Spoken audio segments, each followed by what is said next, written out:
என்னையா ஒட்டகம் இது ஒரு ஒட்டகமா இதில் போய் மதீனா எப்போ போய் சேர போகிறோம் அப்படின்னு நொந்துக்கிட்டு வர்றாரு.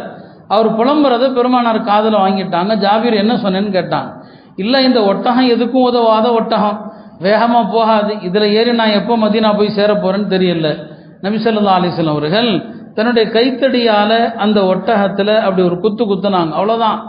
பெருமானாருடைய அந்த குத்துன பறக்கத்தில் அந்த ஒட்டகம் மற்ற எல்லா ஒட்டகங்களையும் மிஞ்சி ஓடிடுச்சு. சீக்கிரமா எல்லாத்தையும் இவரு முந்தி போயிட்டார்.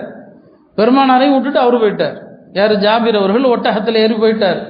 நபி ஸல்லல்லாஹு அலைஹி வஸல்லம் அவங்க வேகமாக அவரை கடந்து அவருக்கு பக்கத்தில் வருவாங்க. என்ன ஜாபீர், இப்போ எப்படி இருக்குது ஒட்டகம்னு சொல்லி, உங்களுடைய பறக்கத்தினால வேகமாக போச்சு, இப்போ நான் எல்லாத்தையும் முந்தி வந்துட்டேன். அப்போ நபி ஸல்லல்லாஹு அலைஹி வஸல்லம் இந்த ஒட்டகத்தை எனக்கு விற்றுருப்பான்னு சொல்லுவாங்க. ஒட்டகத்தை எனக்கு கொடுத்துரு.